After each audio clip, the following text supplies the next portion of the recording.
గోంగూర రోటి పచ్చడికి కావాల్సిన పదార్థాలు ముందుగా ఏం చేయాలంటే కొంచెం మెంతులు వేసుకోవాలి, మరింత ధనియాలు వేసుకోవాలి, ఆవాలు వేసుకోవాలండి, ఒక అర స్పూను ఎండుమిరపకాయలు. నేను కారం తక్కువ తింటాం కాబట్టి 2 వేస్తున్నాను. కారం తినే వాళ్ళైతే ఇంకొంచెం ఎక్కువ వేసుకోండి. కొంచెం ఇంగు అండి, ఎల్జీ ఇంగువ, కొంచెం ఇంగువ వేస్తున్నాను. ఇది లైట్గా తొందరగా వేగుతాయండి ధనియాలు కానీ ఆవాలు. మెంతులు ఒక్కరవ వేసుకోవాలి, చిటికెడు మెంతులు అంతే, పావు స్పూన్. ఇవి వేయించి పెట్టుకోవాలండి.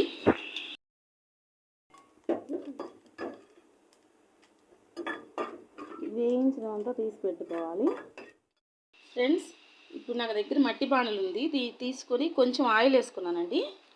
ఇప్పుడు దీంట్లో మనం కడిగి ఒలిచి పెట్టుకున్న గోంగూర అండి, గోంగూర వేసుకొని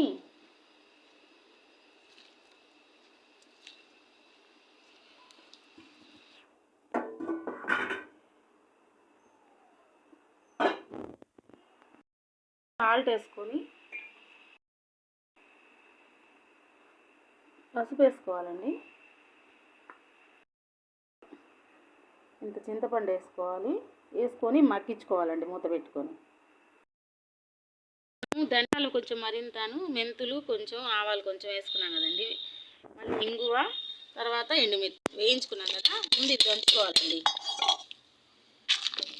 ముందు ఇవి దంచుకోవాలి. మనము మెంతులు ధనియాలు కొంచెం ఎక్కువ తీసుకోవాలండి, మెంతులు ఆవాలు కొంచెం తక్కువ తీసుకోవాలి. సుమారుగా వేసుకోవాలి, కొలతలేం లేదు. దీంట్లో కొంచెం వేయించుకున్నాం కదా, అవి వేసుకొని కొంచెం ఉప్పు వేసుకోవాలండి, రాక్ సాల్ట్. మనం ఇందాక కొంచెం వేసాం కదా, ఇప్పుడు కొంచెం వేస్తే సరిపోతుంది. ఇందాక మనము గోంగూర వాడ్చేటప్పుడు కొంచెం వేసుకున్నాం కాబట్టి కొంచెం వేస్తే సరిపోతుంది. ఇది దంచుకోవాలండి. ఓకే, మా అమ్మ అయితే భలే దంచుతుంది.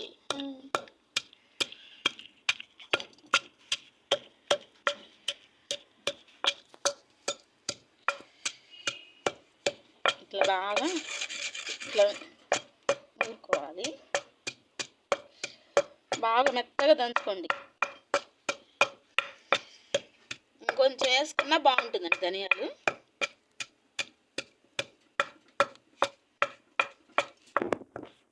ఇంగు కూడా వేయండి, ఇంగు వేస్తే మంచి కమ్మటి వాసన వస్తుందండి, కమ్మటి రుచి, అరుగుదల కూడా అండి ఇంగు వేస్తే.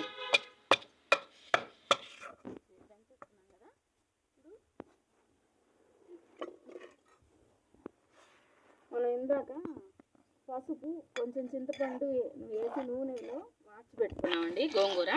ఇప్పుడు ఇది వేసేసుకొని వేడిగా చూడండి, పొగలు చూడండి ఎట్లా వస్తుందో, పొగలు చూడు ఎట్లా వస్తుంది. ఇంకా మన మట్టి బాణలు కదా, ఇంకా బాగా మసిలిపోతున్నదండి అసలు. చూడండి పొగలు, కమ్మటి వాసన వస్తుంది అసలు. ఇప్పుడే నూరక ముందే వాసన మంచి బ్రహ్మాండంగా వస్తున్నది.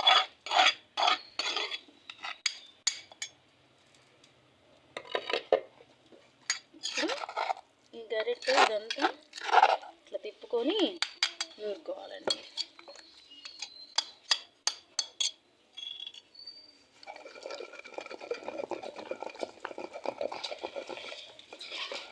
ఇలా వేడి మీదే నూరుకోండి, అప్పుడు బాగా వస్తుంది పచ్చడి.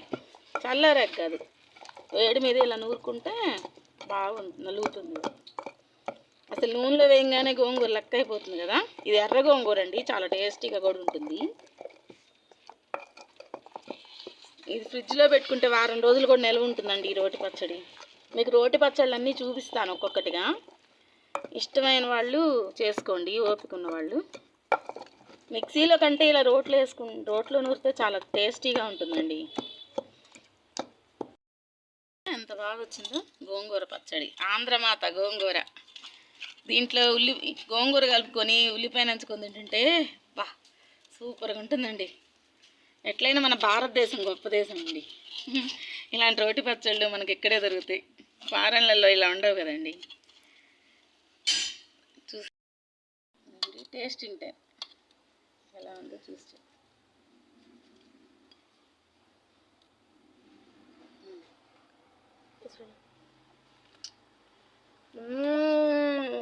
ఎలా ఉంది? పుల్లగా భలే ఉంది. పుల్లగా చాలా బాగుందన్నమాట. ఎవరైనా సరే గోంగూర పచ్చడి ట్రై చేసుకోండి, చాలా బాగుంటుంది. ఇది నిజంగా అమ్మ తయారైన గోంగూర పచ్చడి. ఆంధ్రమాత మన గోంగూర చాలా పుల్లగా ఉంది, చాలా బాగుంది. ఎవరైనా పుల్లగా తినడానికి ఇష్టపడుతుంది వాళ్ళకైతే చాలా బాగుంటుంది. ఖచ్చితంగా ట్రై చేసుకుని చూడండి. అలాగే రోటి పచ్చళ్ళు ఇంకా చేస్తానండి మన వీడియోని. దాని ప్లేలిస్ట్లో కూడా పెడతాను. కొంచెం ఎంకరేజ్ చేయండి, లైక్ చేసి సబ్స్క్రైబ్ చేసుకోండి. Okay, next video.